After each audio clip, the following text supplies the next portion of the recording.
Ms. Rafik. Good morning, Your Honors. May it please the Court. My name is Mala Rafik, and I'm here today with Stephen Rosenfeld, representing Mark Dutkewych. The standard argues that this case has previously been decided by this Court in Gent v. Cuna. In fact, as I will highlight, Gent shows three ways why the standard's decision in this case was an abuse of discretion. First, Cuna performed its analysis at the 2-year mark as required by both policies. The standard did not. Second, the record in Gent supported Cuna's 2-year mark. Excuse me. Yes, Your Honor. I don't believe that assertion is correct. I believe there is a dispute among the parties as to what evidence can be considered as pertinent to the 2-year mark, but to say that there was not a review at the 2-year mark strikes me as not being supported by the record. Which argument are you making? I'm making the argument, and thank you, Your Honor, for clarifying that for me. I'm making the argument that the review that Standard conducted at the 2-year mark regarding Mr. Dutkewich's disability in June 2011 reached back to medical evidence that existed in 2008 and 2009 to certify his disability at that time. As I understand your position, it is that at that point in time, it was like a new book. Not a new chapter. You did not go back and say, well, what happened before. You were only supposed to, your argument, I think, is that you're only supposed to look at the evidence as it was at that point. That's correct, Your Honor. Okay, then let's test that, because there were several bits of evidence, including your client's admission, made in 2011. What is the period of time that you say the company could have legitimately looked at evidence? Surely the same year, within months of the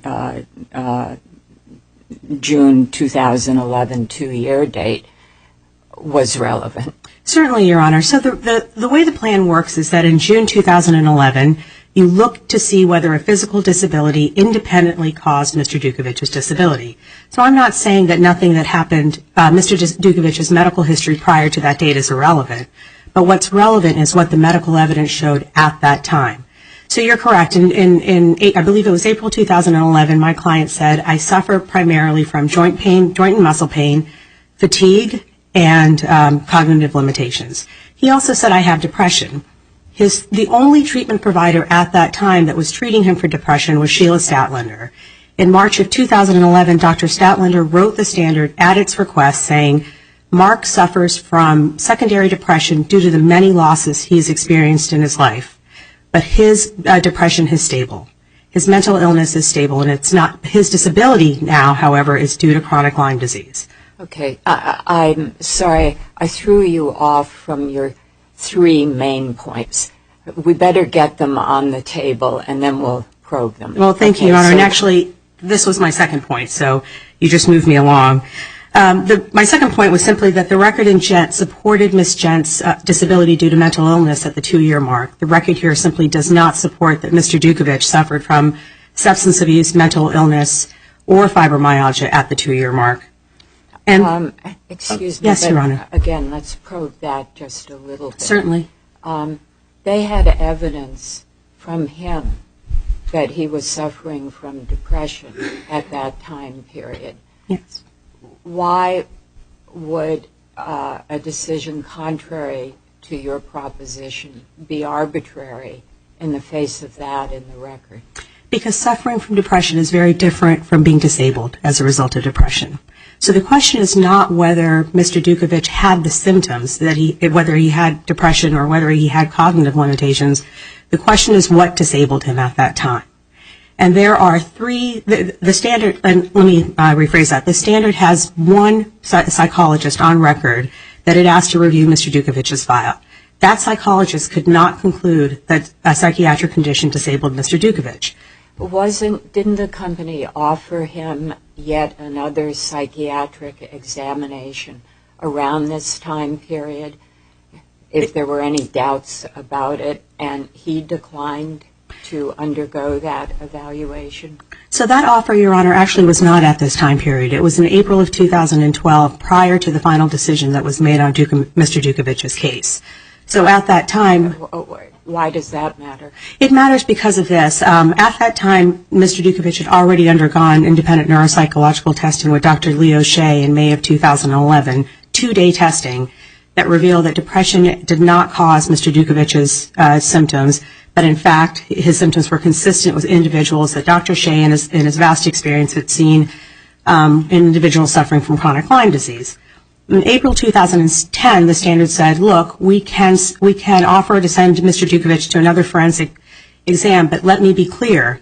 We believe that that exam is going to show depression as the cause, and I quote this, we are not accepting Lyme disease as a diagnosis in this case.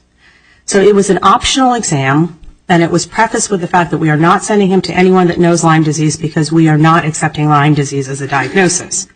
So it wasn't as though the company was saying we're going to do an independent exam.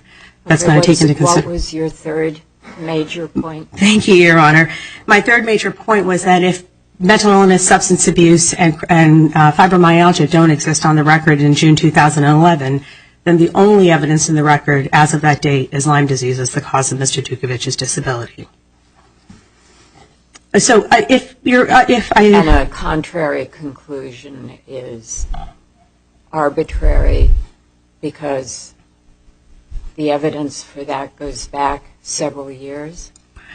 I can actually give you 3 reasons why a decision contrary to that is not supportive. It's not supportive. First, the only psychiatric, and I've said this before, but I can't underscore it enough, the only psychiatric evidence on the record as of June 2011 did not support disability due to Lyme. Standard's own expert, Dr. Gant, did not support it, and Mr. Dutkewich's treatment providers, Dr. Statlander, Dr. Raxlin, and Dr. Shea, all of whom are psychiatric providers, said that Mr. Dutkewych was not disabled due to Lyme.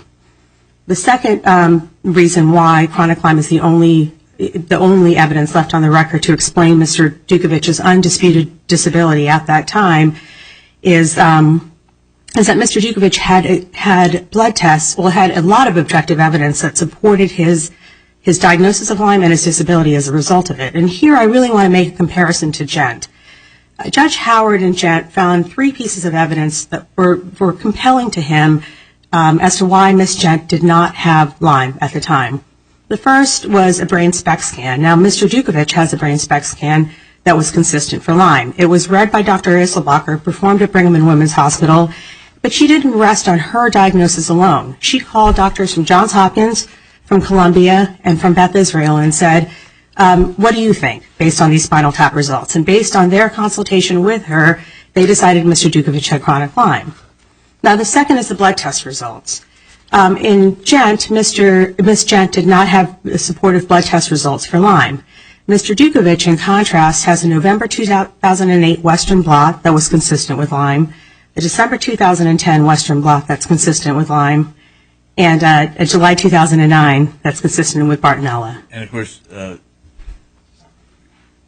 company claims that those tests are not accurate tests and that they do not have a scientific basis behind them, and that the CDC doesn't approve of them. I think that's the genesis of their part of their argument.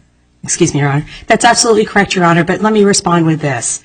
The CDC certified that Mr. Dutkewych had a confirmed case of Lyme, and I want to highlight this because I don't think I did a very good job of highlighting this in my briefs.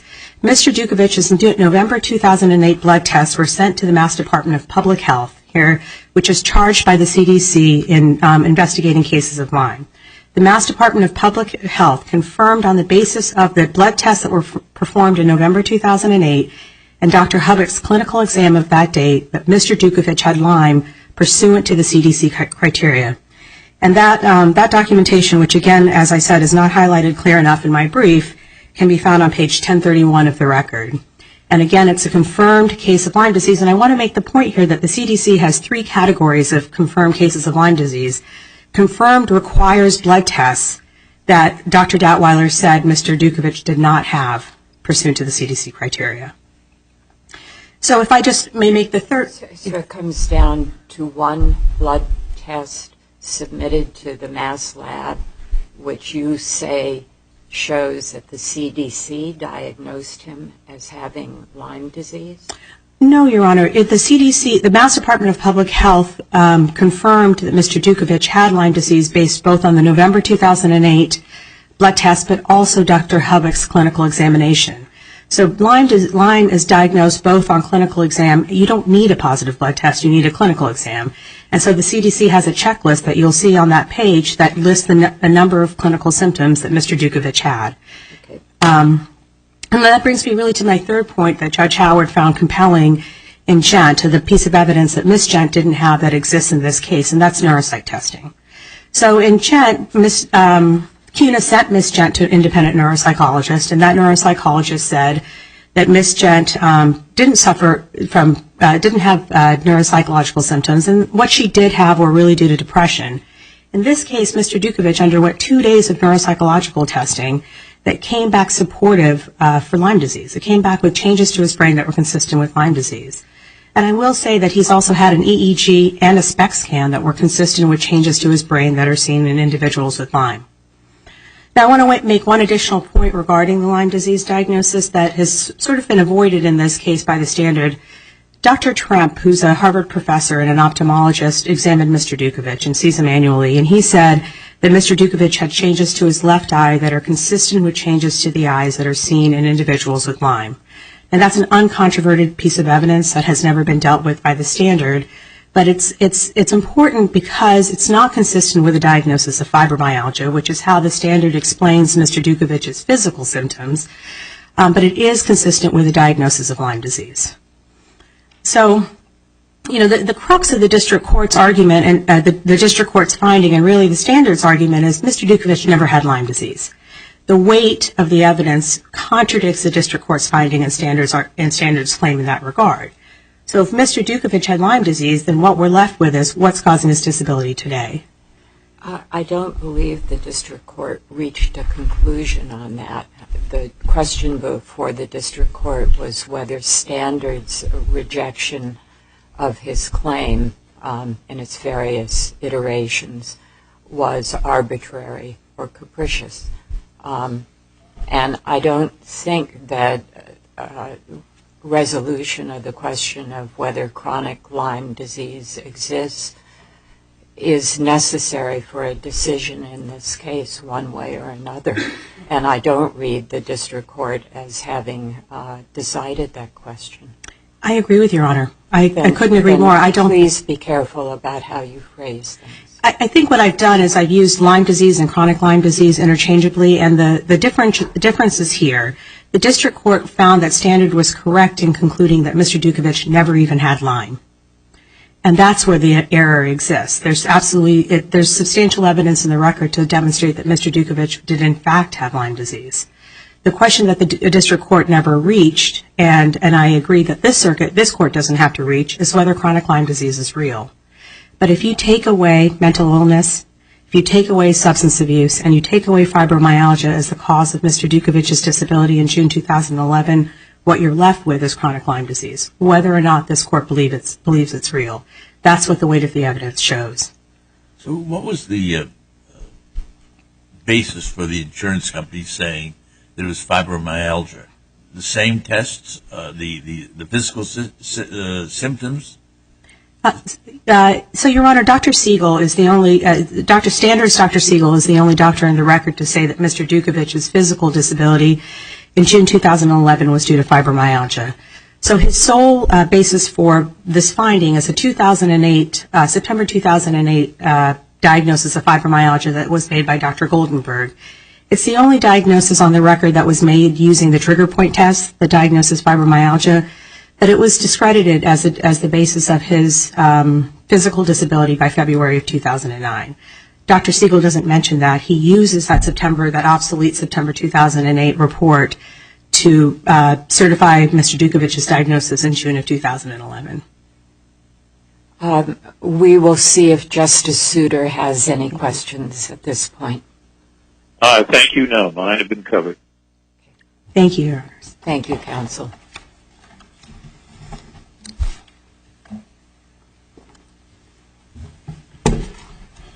Good morning, Your Honors. Brooks McGrattan for the appellees, which with me is Ron LaRocca from my office as well.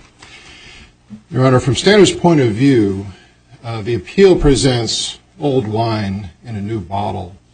At a very high altitude looking at this case, fundamentally we have a dispute between consulting physicians and treating physicians. Well, didn't you start out with consulting physicians who have a firm position that chronic Lyme doesn't exist?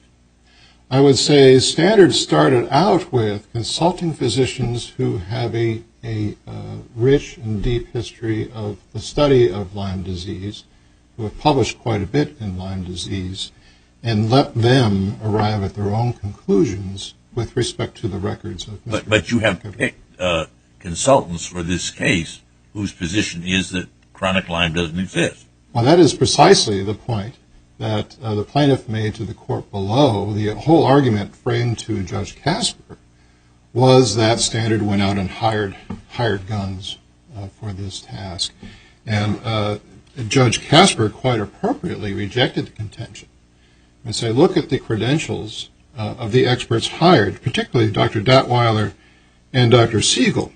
They're both nationally recognized experts in Lyme disease diagnosis and treatment. They have both served on CDC committees and National Institutes of Health committees dedicated to the diagnosis and treatment of Lyme disease. And Standard in no way directed those consultants to reach conclusions one way or the other. Standard sent to those consulting experts the entire record, along with the question posed to Standard, is that what about this claim of chronic Lyme disease? I think it's important to realize that the plaintiff is staking the claim on a very slender reed here. And the slender reed is, I'm not just disabled by Lyme disease, I am disabled by chronic Lyme disease, and that is the physical condition that takes me beyond 24 months. Now, there are several problems with that approach.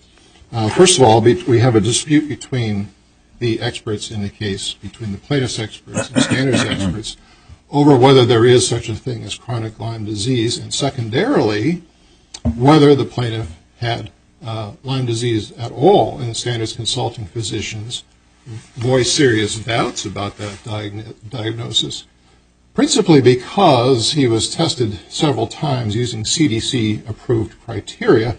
All of those results were negative.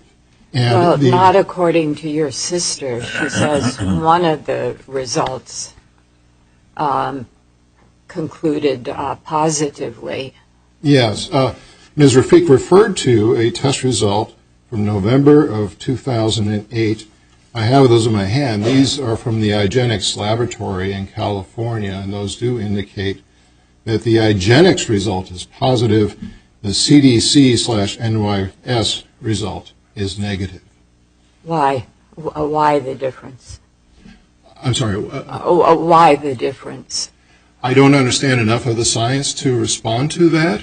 However, I would say that this is not a new issue for this court. There have been several courts now that have been presented with this dichotomy between IGeneX results and CDC results, and the court can refer to the Allen case, the Harrison case, and the Childers case, all cited in our brief, which talks about this dichotomy between the CDC-approved criteria and IGeneX criteria, and what appears to be a consensus in the scientific community that the IGeneX results are more likely to yield false positives. I think it's important to know what plaintiff is trying to do here, and this is brought out in her brief. She's trying to shift the burden of proof. There's an argument here that the 24-month limitation is akin to a policy exclusion, and therefore the burden shifts to the insurer. I thought the district court said, so I may be wrong, that it didn't matter who had the burden. The decision was still not arbitrary and capricious. I think that is a fair statement. But in addition, the court can look at the McDonald case, the Katsanis case, the Ringwald case, all cited in our briefs, which address this very point. But we as a circuit have not answered that question, have we? I'm not aware of a First Circuit precedent on that issue, no. I think that the primary question the district court was asked to determine is there substantial evidence in the record to support Standard's conclusion that Mr. Dutkewich's claim was subject to the 24-month limitation. Plainly, there is expert opinion supporting that, the lack of CDC-approved test results, the long history of mental illness and drug addiction. There's a fundamentally different approach to the medical history in this case. The plaintiff is saying, yes, we have more than a decade of very serious mental illness and drug abuse, but all of that stopped in 2011.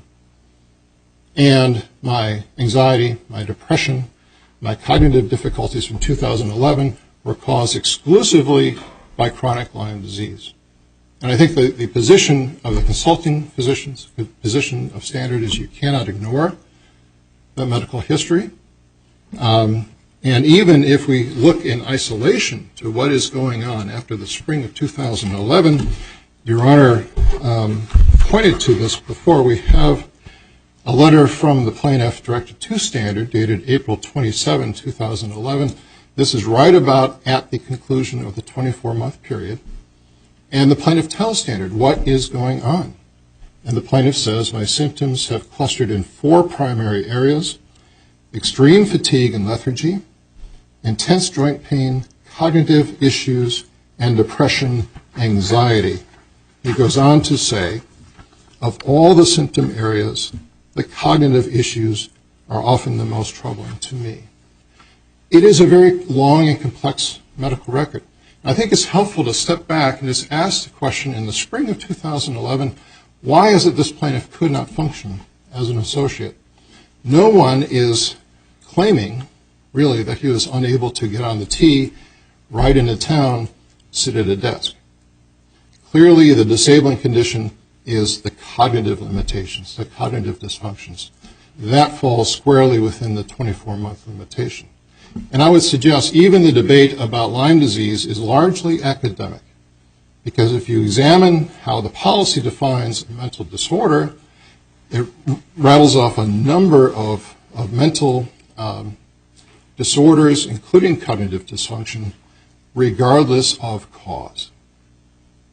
So even if we accept Lyme disease, chronic Lyme disease, was the underlying root cause of what was going on with this plaintiff, the limitation is still there at 24 months. Yeah, their argument is that despite what your policy says, if you look at Rule 1 and Rule 2, you don't get to rely on that contributing condition of mental illness.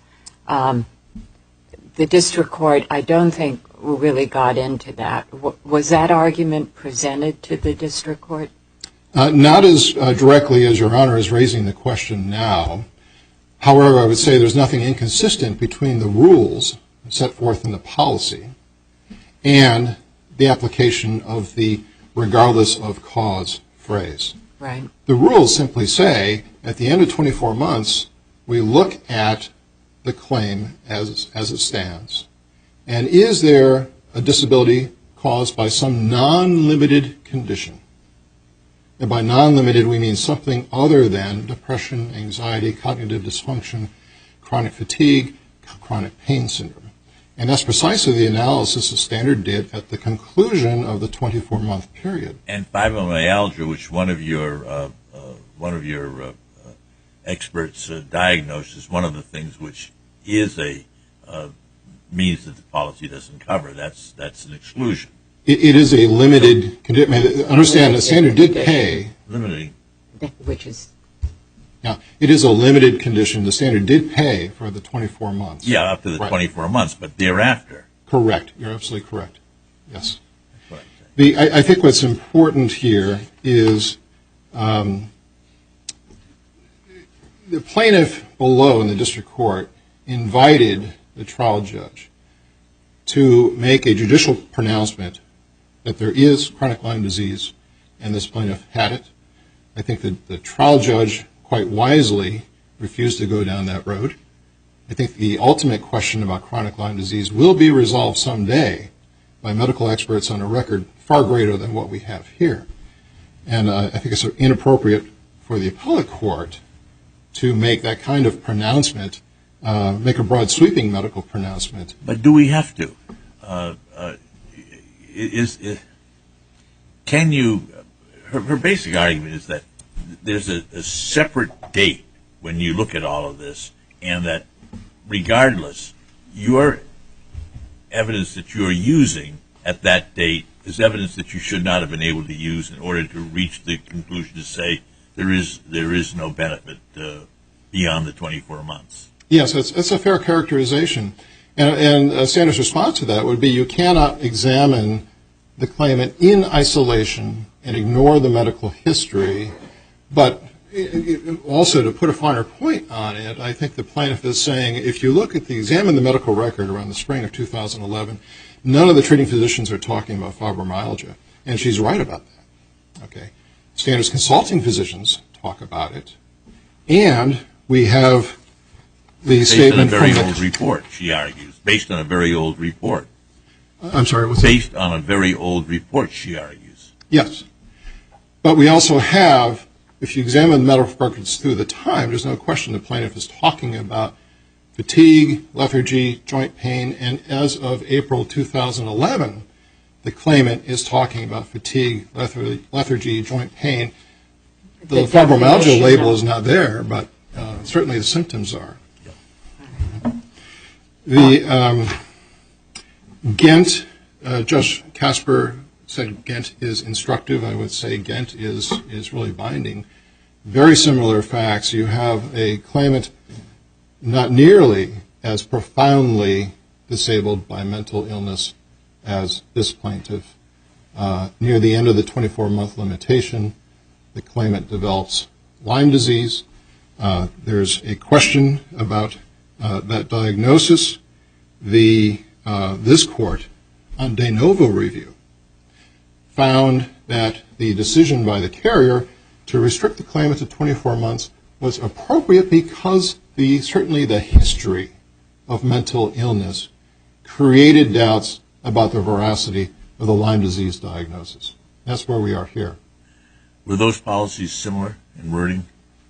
I don't have the full policies involved in the Ghent case, but they appear to have essentially the same positions. Yeah.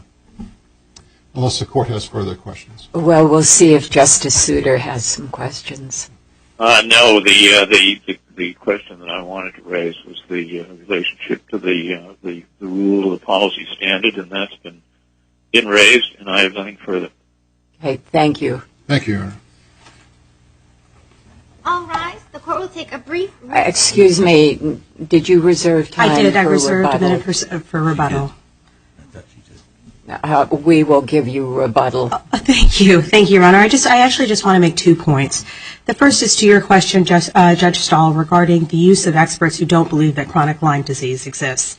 And I will make 1 point to that. The CDC has accepted that chronic Lyme disease exists. It calls it post-treatment Lyme disease syndrome, and it occurs in 10 to 20% of individuals who suffer from Lyme. So to use experts that believe that the illness doesn't exist contradicts what the CDC has said.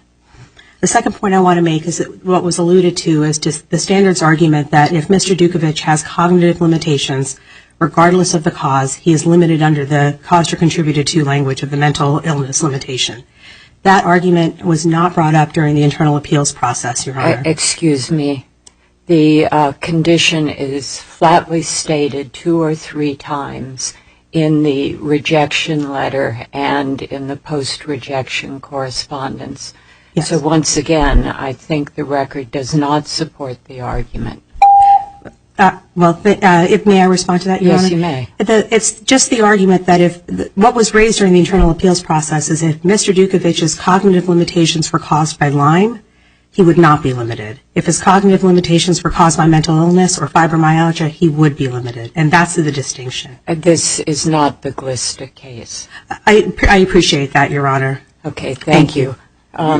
Judge Stahl. Yeah, where would we find the CDC statement that post-Lyme disease does exist? It's not in the record, is it? It is in the record, Your Honor. The CDC, the printouts from the CDC are in the record, and it's cited to in our briefs.